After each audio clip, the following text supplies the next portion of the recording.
السلام عليكم ورحمة الله وبركاته. الحمد لله الذي شرف الناس بالقرآن العظيم واجعله لنا حجة يا رب العالمين. نشهد أن لا إله إلا الله ونشهد أن محمدا عبده ورسوله الذي أرسله بالحق بشيرا ونذيرا وداعيا إلى الله بإذنه وسراجا وقمرا منيرا. فلا وربك لا يؤمنون حتى يحكموك فيما شجر بينهم ثم لا يجدوا في أنفسهم حرجا مما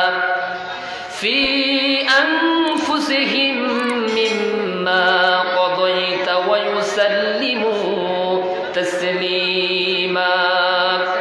اللهم صل على محمد وعلى آل محمد كما صليت على إبراهيم وعلى آل إبراهيم إنك حميد مجيد. اللهم بارك على محمد وعلى آل محمد كما باركت على إبراهيم وعلى آل إبراهيم إنك حميد مجيد. بلغ العلا بكماله كشف الدجى بجماله حسنت جميع خصاله صلوا عليه.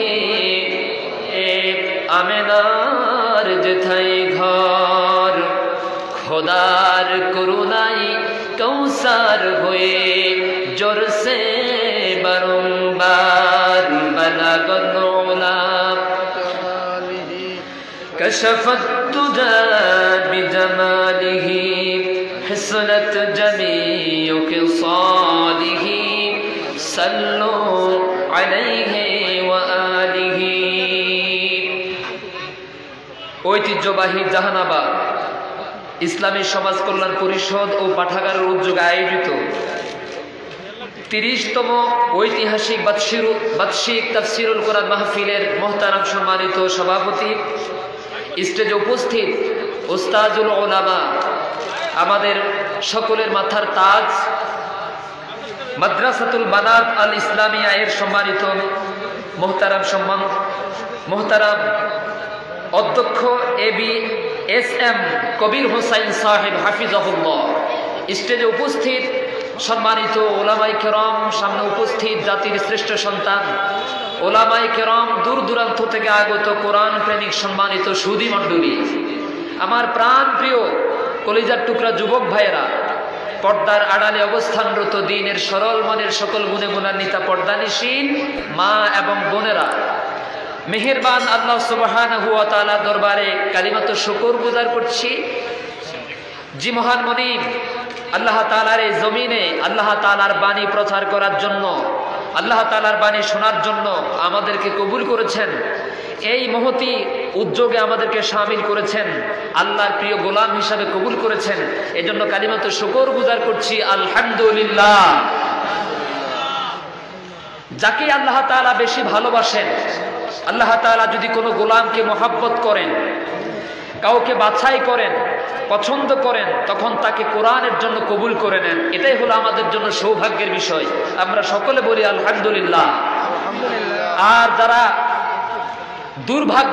দুর্ভাগা হতভাগা শয়তানের অনুচর অনুসারী মুশরিক এবং তাগুতের অনুসারী, তারা কোরআনের বিরোধিতা করে কোরআন শুনতে মানুষকে বাধা দেয়, ঠিক কিনা বলেন?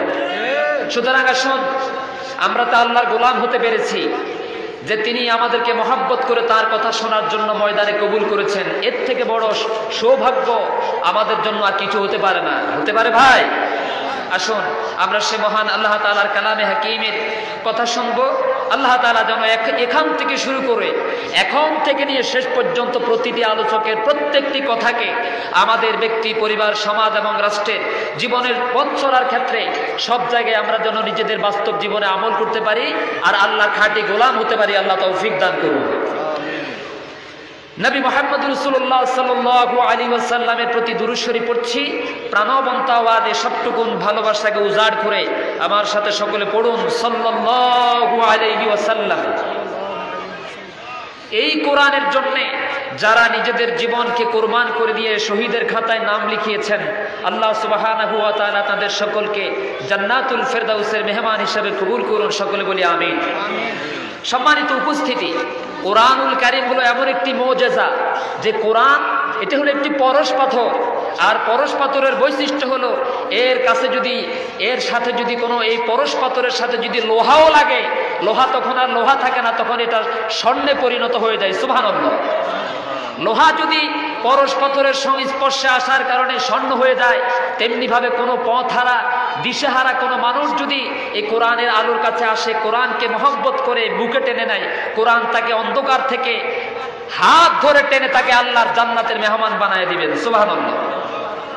আর এই পৃথিবীতে কোরআন নাযিলের পিছনে উদ্দেশ্য এটাই যেন তিনি এই কোরআনের আলো দিয়ে, আমরা এই কোরআনের আহ্বান দিয়ে জাতিকে অন্যায়ের পথ থেকে, অসত্যের পথ থেকে, ভুল পথ থেকে হাত ধরে টেনে যেন হেদায়াতের দিকে আনতে পারি, ইসলামের পথে আনতে পারি, আল্লাহর জান্নাতের রাস্তা দেখাইয়া দিতে পারি। এই জন্য আল্লাহ তাআলা কোরআন নাযিল করেছেন। সুবহানাল্লাহ।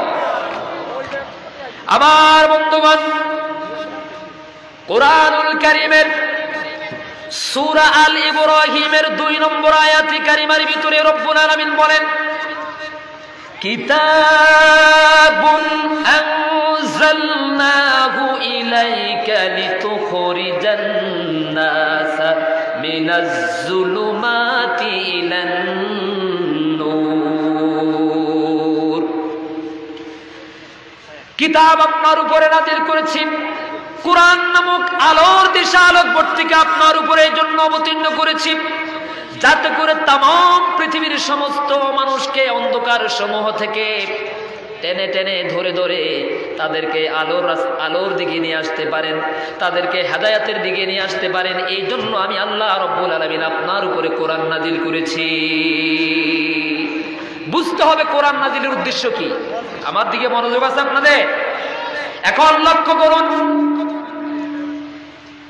আল্লাহ কোরআন নাযিল করেছেন মানুষকে কোরআনের ওয়াজের মাধ্যমে, মানুষকে কোরআন তাফসীরের মাধ্যমে অন্যায়ের পথ থেকে, অসত্যের পথ থেকে, ভুল পথ থেকে, চাঁদাবাজি থেকে, মাস্তানি থেকে, খুন থেকে, ধর্ষণ থেকে, দুর্নীতি থেকে, ঘুষ থেকে, এক কথায় মানুষের ব্যক্তি, পরিবার, সমাজ এবং রাষ্ট্রে যত অন্যায় অবক্ষয় রয়েছে, অসঙ্গতি রয়েছে, আল্লাহ রাব্বুল আলামিন বলেন এই কোরআন তাফসীরের মাধ্যমে, কোরআন তাফসীর যখন মানুষ শুনবে, কোরআনের কথাগুলো শুনলে মানুষের মনটা আল্লাহর জন্য পাগল হয়ে যাবে, নরম হয়ে যাবে। আর এই কোরআনের কথাগুলো শুনলে মানুষগুলো অন্যায় ছেড়ে দেবে, অসত্যকে ছেড়ে দিবে, অপসংস্কৃতিকে ছেড়ে দিবে, সব কিছু অন্যায় অসত্যের ভুলের সব রাস্তা তারা পদদলিত করে, সব কিছুর কপালে লাথি মেরে তারা সবাই আল্লাহর কোরআনের ছায়াতলে আলোর পথে চলে আসবে। এবার লক্ষ্য করুন, যেহেতু কোরআন শোনা থেকে মানুষকে বাধা দেওয়া হচ্ছে, এখন আল্লাহর খেয়াল হচ্ছে কোরআনের কথা শুনাইয়া দেওয়া। আল্লাহর উদ্দেশ্য কি? আল্লাহর উদ্দেশ্য হচ্ছে, কোরআন নাযিলের উদ্দেশ্য হচ্ছে মানুষ এই কোরআনের ওয়াজ শুনবে। আবার কথা কি বোঝা যায়? তার কারণ হলো কি, ইন্নাল্লাহা নি'ম্মা ইয়া'iযুকুম বিহি, আল্লাহ রাব্বুল আলামিন বলেন আমার এই কোরআনের চাইতে সুন্দর ওয়াজ আকাশের নিচে জমিনের উপরে আর কোনোটা হতে পারে না। এই কোরআনের ওয়াজ আমি আল্লাহর ওয়াজটাই হলো সর্বোত্তম ওয়াজ, আমার ওয়াজের চাইতে শ্রেষ্ঠ ওয়াজ আর কিছু হতে পারে না। সুতরাং আল্লাহর কোরআনের শ্রেষ্ঠ ওয়াজ যদি মানুষের মাঝে করা হয়, মানুষ তখন অন্যায় ছেড়ে দেবে, যুবকেরা ধর্ষণ ছেড়ে দেবে, মাদক ছেড়ে দেবে, ইফতিজিং ছেড়ে দেবে, ঠিক কিনা বলে, চাঁদাবাজি ছেড়ে দেবে, সব কিছু ছেড়ে দিয়ে তারা সকলেই নবী করিম সাল্লাল্লাহু আলাইহি সাল্লামের সাহাবায়ে কেরামদেরকে অনুসরণ করে আল্লাহর জান্নাতের মেহমান হয়ে যাবে, ঠিক কিনা বলে। এটা হলো কোরআনের উদ্দেশ্য।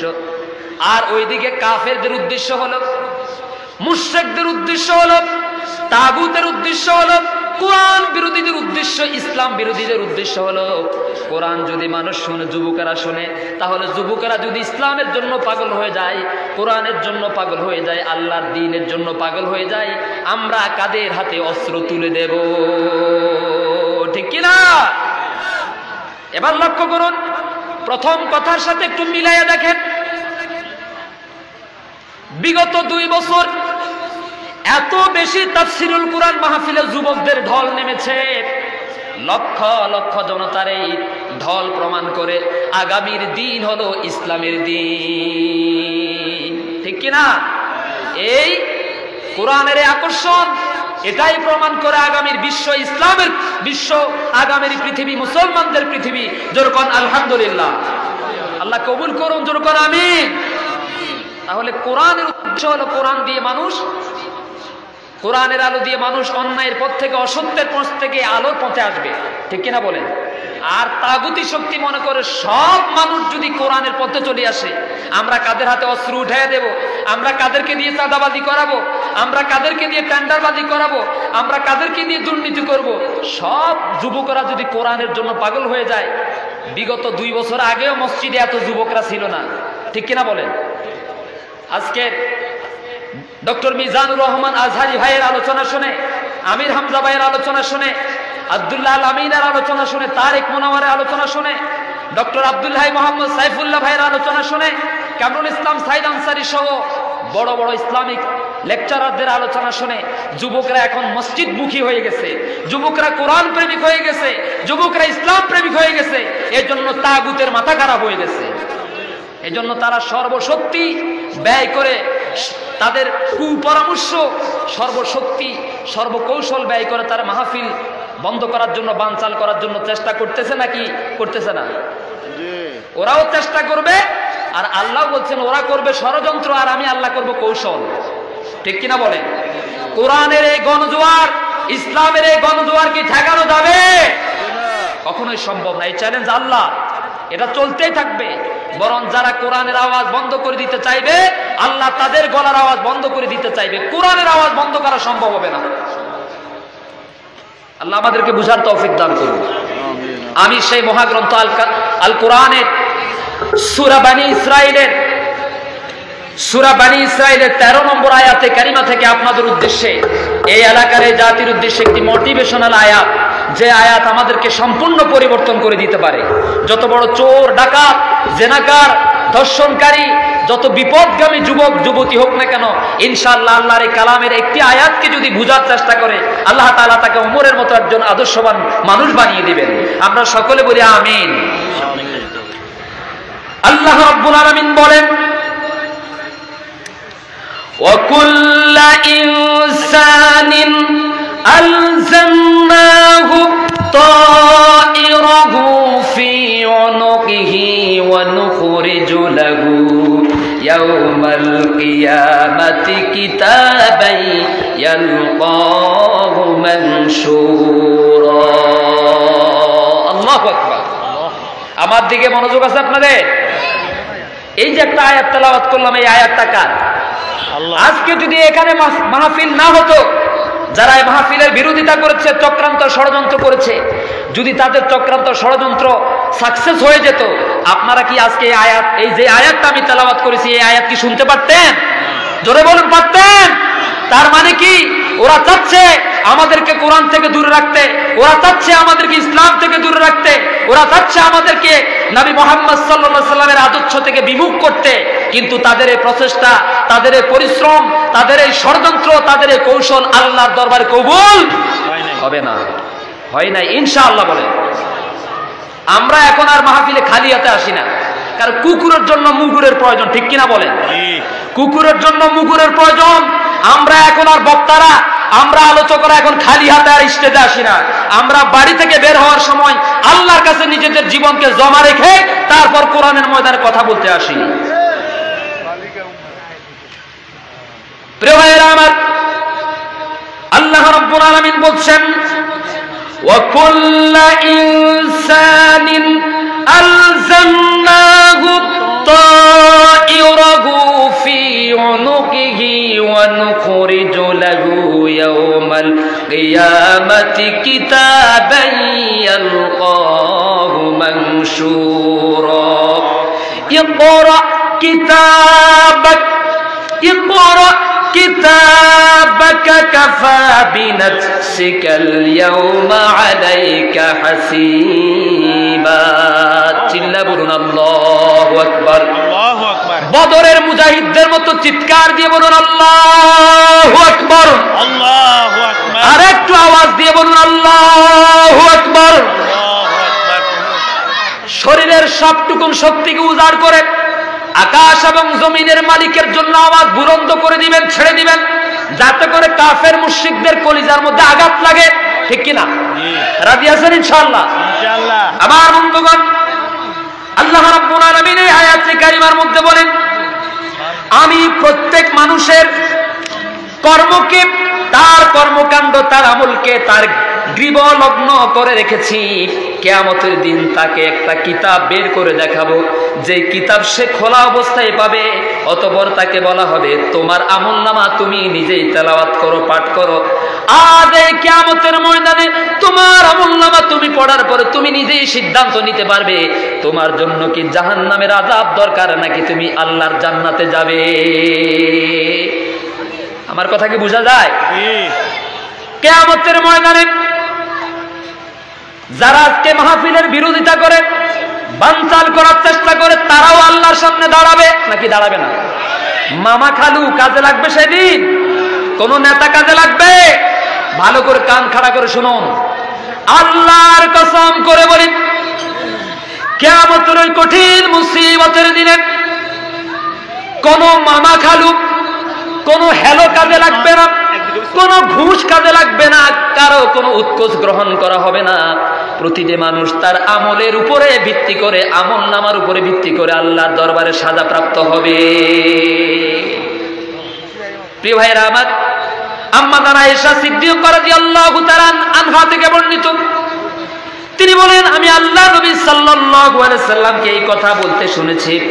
বিশ্ব নবী সাল্লাল্লাহু আলাইহি সাল্লামকে বললাম, ওগো আল্লাহর রাসূল, কিয়ামতের কঠিন মুসিবতের দিনে প্রেমিক কি তার প্রেমিকার সম্পর্কে খবর রাখবে না? একজন প্রেমিক তার প্রেমিকার জন্য, অথবা প্রেমিকা তার প্রেমিকের জন্য দুনিয়াতে জীবন দিয়ে দেয়, আত্মহত্যা করে তার প্রেমিকাকে না পাইলে, ঠিক কিনা বলেন? না পাইলে আত্মহত্যা করে। আর ওই কিয়ামতের দিন প্রেমিক এবং প্রেমিকার সম্পর্কটা কেমন হবে? বিশ্ব নবী বললেন, আমার স্ত্রী শুনুন,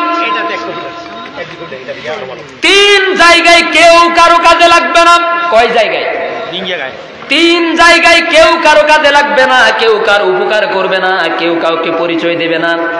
এক নম্বরে আল্লাহ নবীজি সাল্লাল্লাহু আলাইহি সাল্লাম বলেন, মানুষের আমলনামাকে যখন আল্লাহ তাআলা উপরের দিকে ছেড়ে দেবেন, মানুষ তখন পেরেশান থাকবে, চিন্তিত থাকবে, হতাশাগ্রস্ত থাকবে, যে আমার আমলনামাটা ডান হাতে আসবে নাকি বাম হাতে আসবে।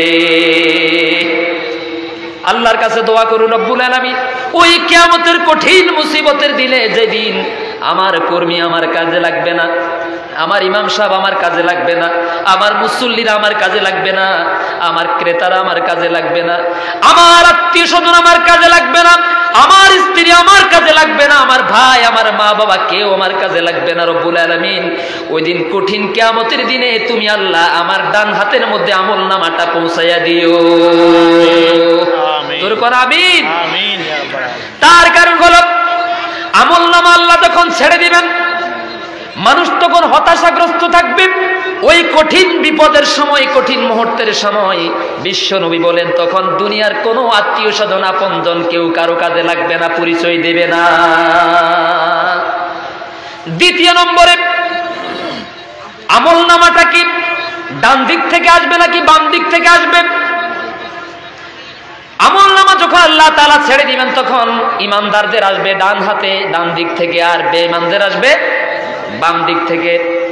আল্লাহ পাক রব্বুল আলামিন বলেন, ফাআম্মা মান উতিয়া কিতাবাহু ওয়ারাআ যহরিহি ফাসাউফা ইয়াদউ সুবুরা ওয়া ইয়াসলা সাঈরা ইন্নাহু কানা ফি আহলিহি মাসরুরা। আর যাকে তার আমলনামা বাম হাতে দেওয়া হবে, কোন হাতে? কোন হাতে? বাম হাতে আমলনামা দেওয়া হবে। আর বাম হাতে আমলনামা দেওয়ার অর্থই হলো তার সামনে মহা বিপদ অপেক্ষা করতেছে। সেই বিপদটা কি? আল্লাহ পাক রব্বুল আলামিন বলেন, পিছনের দিক থেকে আমলনামা দিবেন। কোন দিক থেকে? জহর শব্দের অর্থ পিঠ। পিঠ পিঠ বুঝুন তো? আল্লাহ নবীজি আয়াতে কারিমার ব্যাখ্যা করেছেন এইভাবে যে আমলনামাকে যখন উপরের দিক থেকে ছেড়ে দেওয়া হবে, মানুষের এই বেঈমানদের বাম হাতটাকে আল্লাহ তাআলা ধারালো অস্ত্রের মতো বানাইয়া দিবেন, লম্বা করে দিবেন। এই হাতটা বাঁকা হয়ে আপনার পিছনের দিয়া আপনার পিঠ সাদা হয়ে, পিঠ ছিদ্র হয়ে, বুকের মাঝখান দিয়া তারপরে বাম হাতটা বের হয়ে আমলনামা গ্রহণ করবে। আল্লাহ আল্লাহ আল্লাহ। একজনে কি আমরা আমলনামা হিসাব দেওয়া ছাড়া কি জান্নাতে যেতে পারবো? তার মানে এই যে কোরআনের একটা মোটিভেশনাল আয়াত আপনাদের সামনে তেলাওয়াত করলাম, বিশ্বাস করুন আমি আগে বলেছি কোরআন এমন একটা আলোকবর্তিকা যে কোরআনের একটা আয়াত যদি আমরা ভালোভাবে বুঝি, মানি, আমল করি, বাস্তব জীবনে প্রতিফলন ঘটাই, তাহলে আল্লাহ তাআলা আমাদেরকে ওমরের মতো একজন চরিত্রবান ভালো মানুষ বানিয়ে দিবেন। সুবহানাল্লাহ। প্রিয় ভাইরা আমার, কত কষ্ট, কত লাঞ্ছনা, কত অপমান, পিঠের মধ্যে দিয়ে হাতটা বের করে আল্লাহ তাআলা বুকের মাঝখান দিয়ে আপনার হাতটাকে বের করে বাম হাতের মধ্যে আমলনামা দিবেন। আর আমলনামা যখন দেওয়া হবে, আমলনামা দেওয়ার পর তখন অবস্থাটা হবে ফাসাউফা ইয়াদউ সুবুরা। যাদেরকে বাম হাতে আমলনামা দেওয়া হবে, আমলনামা যখন খুলে খুলে দেখবে আল্লাহ তাআলা বলবেন, বান্দারে ইকরা কিতাবাক, ইকরা কিতাবাক কাফা বিনাফসিকাল ইয়াউমা আলাইকা হাসিবা। তোমার আমলনামাটা তুমি পড়ো, তোমার আমলনামাটা তুমি পড়ো, তোমার কর্মগুলো তুমি দেখো। 80 বছর হায়াত দিয়েছিলাম, এই 80 বছরের জিন্দেগি, 80 বছরের জীবনে কত হাজার হাজার লিটার অক্সিজেন গ্রহণ করেছে, জীবনে কোনোদিন বিল নেই নাই, নিছে নাকি? কথা কি বোঝা যায় সামনে? 80 বছরের জীবনে আমার দেওয়া আকাশ থেকে নাজিলকৃত স্বচ্ছ পানির মাধ্যমে আমি আল্লাহ তাআলা তোমাকে বাঁচিয়ে রেখেছি এই জন্য যাতে করে আমার কোরআনের বিধান মোতাবেক জীবন চালাও। এবার 80 বছরের জিন্দিগিতে আমার কোরআন তো মানলে না, অতএব আমার সেই 80 বছরের জিন্দিগিতে কত হাজার হাজার লিটার পানি ব্যবহার করেছো, পানি পান করেছো, সেগুলোর হিসাব দিয়া দাও। অন্য আয়াতে আল্লাহ রাব্বুল আলামিন বলেন, সুম্মা লাতুসআলুন্না ইয়াওমাইযিন আনিন নাঈম। আপনাদের এলাকায় কোরআন শরীফে এই আয়াতটা আছে কিনা? আছে। কথা বলবেন। আমি যে একটা আয়াত বলেছি এই কোরআনে, জাহানাবাদের কোরআন শরীফে এই আয়াত আছে কিনা? আছে। তার মানে আছে, এই কথা সব বিশ্বাস করি, কিন্তু মুখের কথার সাথে বাস্তব জীবনের আমলের সাথে কোনো মিল নাই। সবাই কি ডান হাতে আমলনামা চান? সবাই চান? জোরে কোন ইনশাআল্লাহ। আমার বন্ধুগণ, কিয়ামতের কঠিন মুসিবতের দিনে আল্লাহ যাদেরকে বাম হাতে আমলনামা দান করবেন, তখন ওই সমস্ত বেঈমানেরা বলবে, আল্লাহ গো তুমি দয়া করে আমাদেরকে তুমি আবার মৃত্যু দাও, আমরা আবার মরতে চাই। একবার নয়, দুইবার নয়, নিজের আমলনামা নিজে দেখার পর আল্লাহ পাক রব্বুল আলামিন বলেন, একবার নয়, শতবার নয়, হাজার বার তারা মৃত্যু কামনা করবে, কিন্তু সেই দিন তাদেরকে আর মৃত্যু দেওয়া হবে না। জোরে করে ইন্না লিল্লাহি ওয়া ইন্না ইলাইহি রাজিউন। প্রিয় বন্ধুরা, অথচ এই মানুষগুলো যাদেরকে বাম হাতে আমলনামা দেওয়া হয়েছে, দুনিয়াতে তারা ছিল কত বড় নেতা, কত বড় সম্পদশালী, কত বড় প্রভাবশালী, কত বড় ক্ষমতার মালিক। ইচ্ছে করলে যখন তখন একটা হেলোর মাধ্যমে গোটা তাফসীর মাহফিল বন্ধ করে দিতে পারে। এটা আমলনামার মধ্যে লেখা আছে কিনা?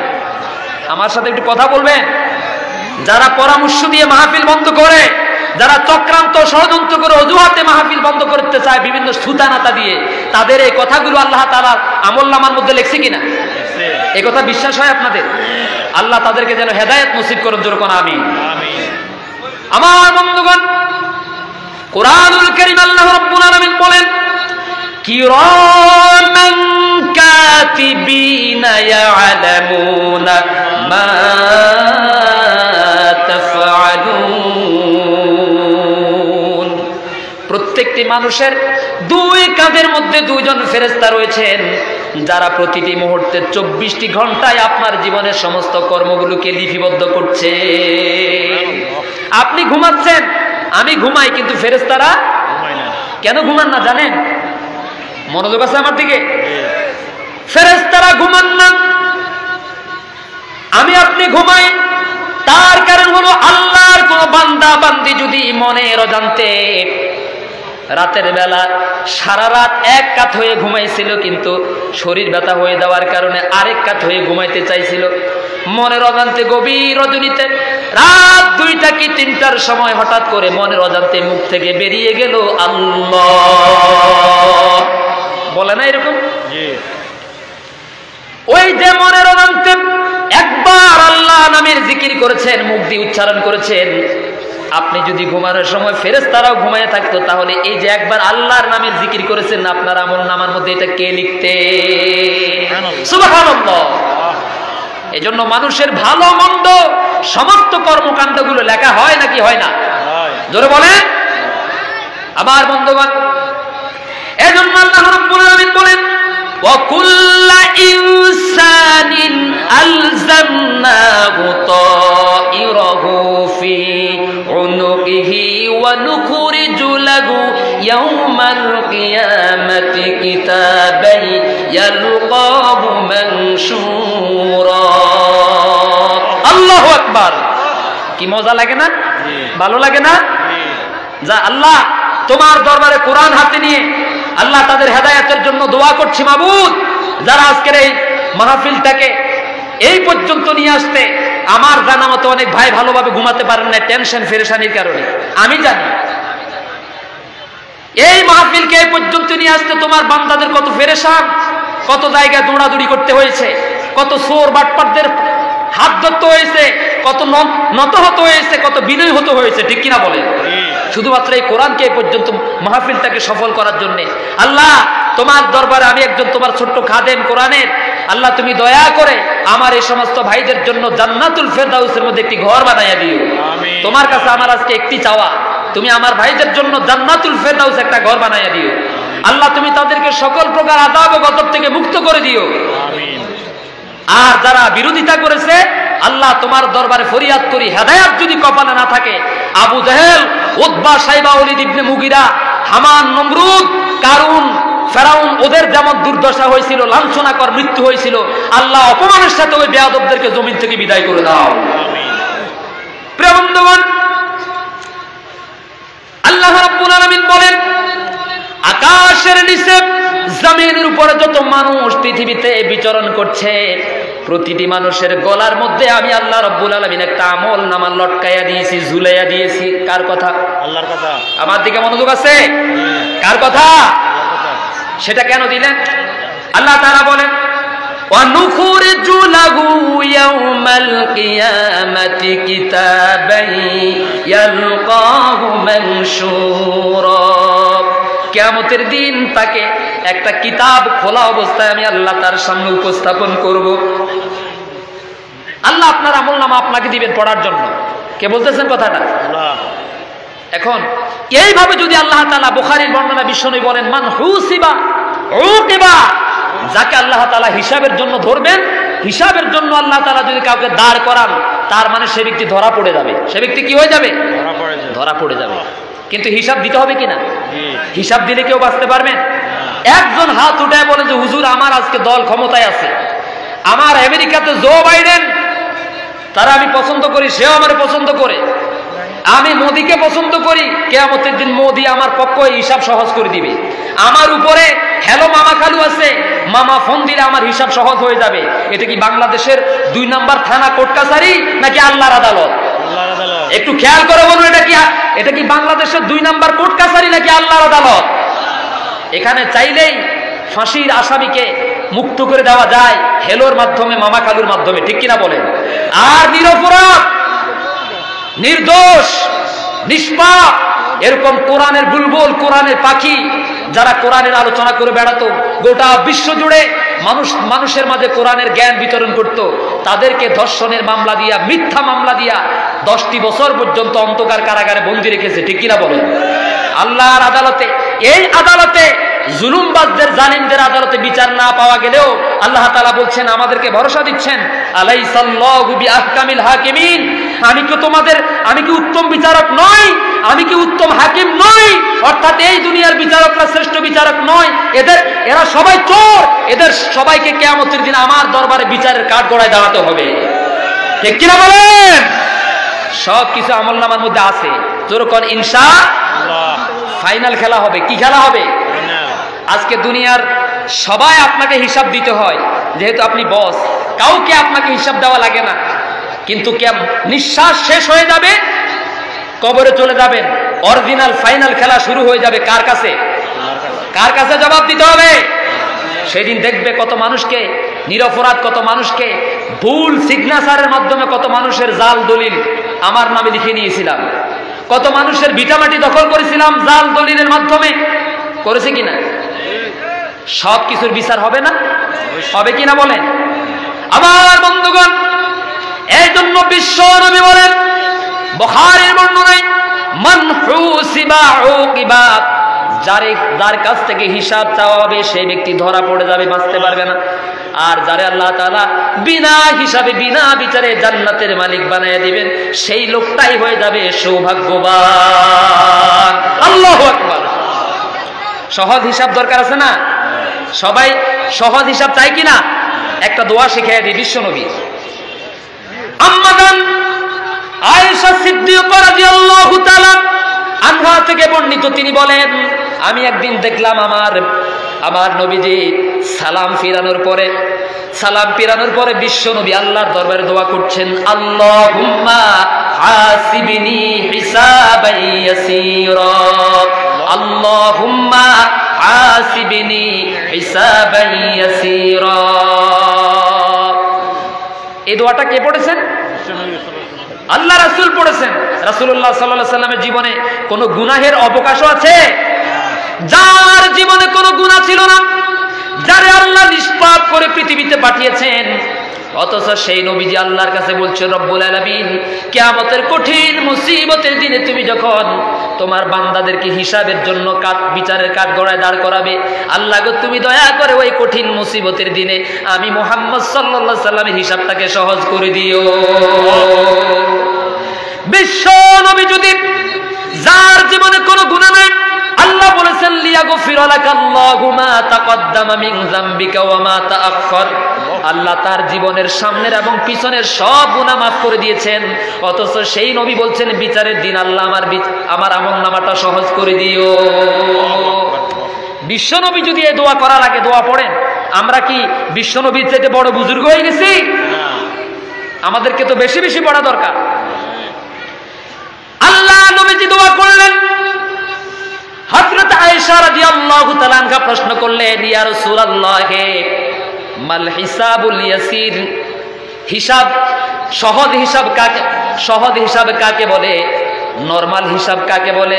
আল্লাহ নবীজি বললেন, আয়েশা গো, কিয়ামতের দিন আল্লাহ রাব্বুল আলামিন যদি কোনো বান্দার বান্দির কাছে হিসাব চান, যে হিসাবটা দিয়ে দাও, কি আমল করেছো, বিশ্বাস করুন প্রতিটি সেকেন্ডের, প্রতিটি মুহূর্তের হিসাব নেওয়া হবে। আর হিসাব যদি আল্লাহ পাক রব্বুল আলামিন কোনো বান্দা বান্দিদের কাছ থেকে নেন, তাহলে বিশ্ব নবী বলেছেন সেই ব্যক্তি হালাক হয়ে যাবে, ধ্বংস হয়ে যাবে।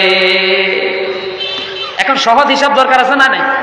অনেকে অনেক সময় বলে যে হুজুর এমন কিছু সহজ রাস্তা বলে দেন যেই রাস্তা অবলম্বন করলে আমরা অতি সহজে জান্নাতে যেতে পারবো, বলে কিনা? বিশ্বনবী এই রাস্তাটা বলে দিয়েছেন। সেটা কি? আল্লাহর কাছে বলবেন আল্লাহুম্মা হাসিবিনি হিসাবাই ইয়াসীরা। সাহাবায়ে কেরাম প্রশ্ন করলেন সহজ হিসাব কাকে বলে? আল্লাহ নবীজি বলেন কিয়ামতের দিন। অন্য হাদিসের মধ্যে বলেন কিয়ামতের দিন আল্লাহ রাব্বুল আলামিন তার বান্দার হাতের মধ্যে আমলনামাটা দিয়ে বলবেন বান্দারে তুমি তোমার আমলনামাটা পড়ো। সেই আল্লাহ তার বান্দাকে বান্দার মন্দ আমলগুলো খারাপ আমলগুলো পড়তে বলবেন, আর হাসরের ময়দানে দাঁড়িয়ে থাকা মানুষেরা ওই বান্দার ভালো ভালো আমলগুলো তেলাওয়াত করবে। আল্লাহু আকবার বলেন। অর্থাৎ কিয়ামতের দিন আল্লাহ তাআলা তার বান্দাদের যেই খারাপ আমলগুলো আছে, ধরেন আপনি 5 ওয়াক্ত নামাজ পড়েছেন কিন্তু মনের অজান্তে একটা খারাপ কাজ করে ফেলেছেন, অনুশোচনা করেছেন খারাপ কাজটা করার পর। করি না অনেক সময়? 5 ওয়াক্ত নামাজ পড়ি, হঠাৎ করে আমার 1 ওয়াক্ত নামাজ কাজা হয়ে গেল, আমার কাছে কত আফসোস লাগলো, কত দুঃখ লাগলো, ঠিক না? তখন এই যে দুনিয়াতে আপনার অনুশোচনা করার মতো একটা মানসিকতা আছে, এটা কিন্তু কিয়ামতের দিনও থাকবে। আল্লাহ তাআলা আপনাকে দেখাইয়া দিবেন ওই যে অমুক মাসের এত তারিখে এতটার জোহরের নামাজটা তোমার কাটা হয়ে গেছিল, বান্দা এই কাজটা করেছো না? বিশ্ব নবী বলেন মানুষ তখন কেঁদে দিবে, মানুষ তখন আফসোস করবে, অনুশোচনা করে বলবে রব্বুল আলামিন আমি তো গুনাহটা করে ফেলেছি। একটু লক্ষ্য করেন আমার ভাইয়েরা, দুনিয়াতে যারা মানুষের মুসলমানদের দোষ গোপন রাখতো, একজন আরেকজনের দোষ খুঁজে বেড়াইতো না, দোষ গোপন রাখতো, আল্লাহ নবীজি সাল্লাল্লাহু আলাইহি সাল্লাম বলেন আল্লাহ রাব্বুল আলামিন কিয়ামতের দিন তার ওই বান্দা বান্দীদের দোষও গোপন রেখে দিবে। আজ থেকে কোনো মানুষের দোষ তালাশ করবেন? আপনি আপনার নিজের আমলনামা স্টাডি করেন মিয়া। প্রতিটি মানুষ যদি তার জীবনের যা আমাকে যে আল্লাহ 80 বছর হায়াত দিয়েছে, আমি যদি এখন এই মুহূর্তে মারা যাই আমার জায়গাটা কোথায় হবে, আমাকে যে কবরে রাখা হবে সেই কবরটা আমার জন্য কতটুকু নিরাপদ হবে, নিরাপদ থাকার জন্য কবরে শান্তি পাওয়ার জন্য আমি কি নেক আমল করেছি, এইভাবে যদি প্রত্যেকটি মানুষ নিজেই নিজের আমল নিয়ে গবেষণা করে তাহলে মানুষ তো ফেরেশতার চরিত্র হয়ে যাওয়ার কথা, ঠিক কিনা বলেন? কিন্তু ফজরের নামাজ পড়ে সারা রাত তাহাজ্জুদ নামাজ পড়ে মসজিদের সামনে চায়ের দোকানে বসে বসে আরেকজন মুসলমানের দোষ নিয়ে গীবত নিয়ে স্টাডি করতেছে, ঠিক কিনা বলেন? নিজের আমলনামা নিয়ে নিজে গবেষণা করে না, আরেকজনের আমলনামা নিয়ে গবেষণা করে। এরকম মুসলমান কম না বেশি? আজ থেকে কোনো মুসলমানের বিরুদ্ধে গীবত করবেন? কোন মুসলমানের আমলনামা নিয়ে নাড়াচাড়া করবেন? আপনার আমলনামা আমার আমলনামা নিয়ে আমি নিজে চিন্তা করি, আরেকজন মুসলমানের আমলনামা নিয়ে গবেষণা করার সময় কি আমার আছে? আরেকজনের আমলনামা নিয়ে গবেষণা করলে আমার সমস্ত আমলগুলো বরবাদ হয়ে যাবে। এই জন্য আল্লাহ রাব্বুল আলামিন যেই বান্দাকে মহব্বত করবেন, ভালোবাসবেন, সেই বান্দাকে আল্লাহ তাআলা তখন তার মন্দ আমলগুলো দিয়ে বলবেন বান্দারে একটু তোমার আমলনামাটা পড়ো। সে তার মন্দ আমলগুলো পড়তে থাকবে, আর জান্নাতবাসীরা আর হাসরের ময়দানে দাঁড়িয়ে থাকা সমস্ত মানুষগুলো তার নেক আমলগুলো পড়তে থাকবে আর বলবে আহারে আমি যদি এই লোকটার মতো নেক আমল করতে পারতাম, কত বড় বড় নেক আমল এই লোকটার। হাসরবাসীরা আপনার আমলনামা দেখলে খুশি হয়ে যাবে, আফসোস করতে থাকবে আল্লাহ যদি আমার এইভাবে নেক আমল দান করত। কিন্তু হাসরবাসীরা আপনার বদ আমলগুলো সম্পর্কে জানে না, জানেন কে? আল্লাহ। অর্থাৎ হাসরের ময়দানে আল্লাহ মানুষের সামনে আপনাকে অপমানিত করবেন না। দুনিয়াতে যারা মানুষকে কথায় কথায় অপমানিত করে, আছে না এরকম? আমি একটা কথা বলি, কোন মুসলমান যদি কোন মুসলমানকে অন্ধকারে অপমান করে আল্লাহ তার দিনের বেলা অপমান করবে। কোন মানুষ যদি কোন মানুষকে অবর্তমানে যেখানে লোকজন নাই সেখানে অপমান করে আল্লাহ তারে বাজারে শত শত মানুষের সামনে অপমানিত করবে। আমি কি বুঝাতে পেরেছি? যারা কথায় কথায় মানুষকে অপমানিত করতে পারলে একটু নিজের ভিতরে আনন্দ বোধ করে, আছে না এরকম? একটু খুশি হয়, আমি তো একটা কিছু হয়ে গেলাম, একজনকে ছোট বানিয়ে দিলাম, আমি অনেক বড় লোক হয়ে গেলাম, এমনটা মনে করে না? আল্লাহ কিয়ামতের দিন তারা অপমানিত করবেন যেই লোকটা মানুষকে কথায় কথা অপমানিত করতো। আল্লাহ আমাদেরকে হেফাজত করবে। বিশ্ব নবী বলেন আল্লাহ তখন তার সেই বান্দার পিঠের মধ্যে কুদরতি হাতটাকে বসায় দিয়া আল্লাহ তাআলা বলবেন বান্দারে বান্দিরে যাও, আমি আল্লাহ রাব্বুল আলামিন তোমার জীবনের সমস্ত গুনাহ খাতাগুলোকে মাফ করে দিলাম, চলে যাও আমার জান্নাতের মেহমান হয়ে। এটাই হলো সহজ হিসাব। এটা কি হিসাব? অর্থাৎ আল্লাহ তাআলা যদি কোনো মানুষকে কাছে ডেকে নিয়ে বলেন আমি তোরে মাফ করে দিলাম, এর চাইতে বড় পরম পাওয়া, এর থেকে বড় সৌভাগ্য আমাদের জন্য আর কিছু হতে পারে ভাই? আল্লাহ তুমি দয়া করে আমাদেরকে সেই সৌভাগ্য নসিব করিও। প্রিয় বন্ধুগণ, আল্লাহ রাব্বুল আলামিন পরবর্তী আয়াতে বলেন, কোরআনুল কারীমের আরেকটি মোটিভেশনাল আয়াতে বলেন, আল-ইয়াওমা নাখতিমু আলা আফওয়াহিহিম ওয়া তুকাল্লিমুনা আইদিহিম ওয়া তাশহাদু আরজুলুহুম বিমা কানু ইয়াকসিবুন। চিল্লা বলুন আল্লাহু আকবার। আল্লাহু আকবার। প্রিয় ভাইরা আমার, কোরআনুল কারীমের 23 নম্বর পারার মনোযোগ আছে? শুধু মুখস্থ এখানে যে বললে হবে না, এই ওয়াজকে এখান থেকে সিদ্ধান্ত নিতে হবে। এই কোরআনের আওয়াজ শোনার পরে, কোরআনের কথা শোনার পরে সিদ্ধান্ত নিবে এখান থেকে বাতিলের সাথে, তাগুতের সাথে, কোরআন বিরোধীদের সাথে আমাদের কোনো সম্পর্ক নাই। কারণ পৃথিবী মেরুকরণ হচ্ছে, একটা গ্রুপ ইবলিশের পক্ষে, আরেকটা গ্রুপ আদমের পক্ষে, একটা গ্রুপ ইব্রাহিমের পক্ষে, আরেকটা গ্রুপ নমরুদের পক্ষে, একটা গ্রুপ ফেরাউনের পক্ষে, আরেকটা গ্রুপ মূসার পক্ষে, একটা গ্রুপ আবু জাহিল্লার দলে, আরেকটা গ্রুপ মুহাম্মদুর রাসূলুল্লাহ সাল্লাল্লাহু আলাইহি সাল্লামের দলে। আল্লাহ আমাদেরকে হকপন্থী, ডানপন্থী হিসাবে নবীদের দলে কবুল করুন। আমাদের সাথে মাহফিল বিরোধীদের কোনো সম্পর্ক। আমি বাংলাদেশের প্রতিটা মাহফিলে আহ্বান করি আলেম ওলামাদেরকে, যারা মাহফিলে বাধা দেয়, মাহফিলকে বিভিন্ন সুতানাতা বিষয় দিয়ে বন্ধ করার চেষ্টা করে, কোরআনের মুফাসসিরদেরকে স্টেজে আসতে দেয় না, বলে যে কোরআনের মাহফিলে নাকি করোনা, সিনেমা হলে করোনা যায় না, তাফসিরুল কোরআন মাহফিলে করোনা আসে। শয়তান কোথাকার! এই সমস্ত পাপিষ্ঠ দুরাচারদেরকে দেখলে শয়তান পর্যন্ত 1000 গজ দূরত্ব থাকে। ঠিক কিনা বলেন? মসজিদে করোনা থাকে, মাদ্রাসাতে করোনা থাকে, তাফসির মাহফিলে করোনা থাকে, সিনেমা হলে করোনা থাকে না, কারণ সেখানে আল্লাহর ওলিরা সিনেমা দেখে। ভাবতে অবাক লাগে, 90 মুসলমান এই কথা যখন বলি তখন কলিজাটা ফেটে যায়। কোরআন দিয়ে যাচাই বাছাই করলে দেখা যাবে রাষ্ট্রপ্রধান থেকে শুরু করে মসজিদের ইমাম পর্যন্ত, গ্রামের চৌকিদার পর্যন্ত 10% মুসলমান নাই। প্রিয় বন্ধুগণ, তাহলে ওয়াদা নিতে হবে। এই মাহফিল থেকে সিদ্ধান্ত নিব, ওয়াদা নিব, যারা মাহফিলের বিরোধিতা করে, কোরআনের বিরোধিতা করে, তাফসীর মাহফিল হতে দেয় না, আমরা তাদের জানাজা পড়বো না ইনশাআল্লাহ। কি পারবেন আপনারা? কারা কারা পারবেন হাত তুলে আল্লাহর দেখান। ওদের জানাজা আমরা পড়াবো না, যেরকম ইনশাআল্লাহ। আল্লাহ কবুল করুন।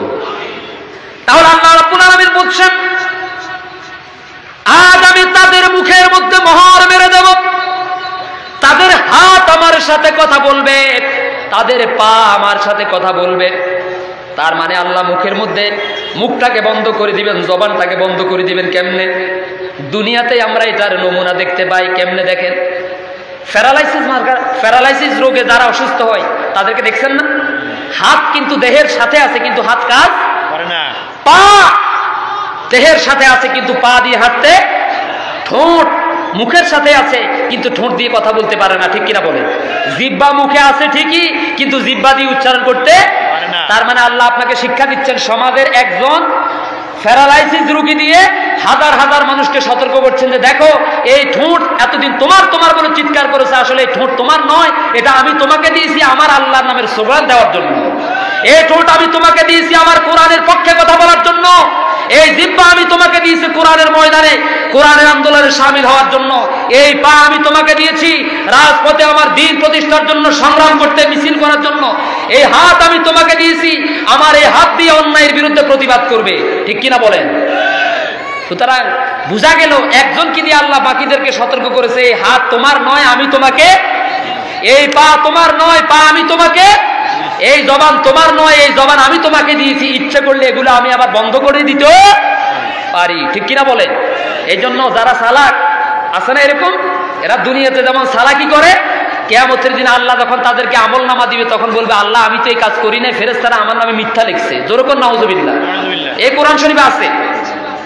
অপরাধীরা বলবে, কোরআনের মাহফিল যারা চায় না, আজকের মাহফিলকে বানচাল করার জন্য যারা চক্রান্ত করেছে, আল্লাহর কসম ওরাও বলবে আমি এই কাজের সাথে জড়িত ছিলাম না।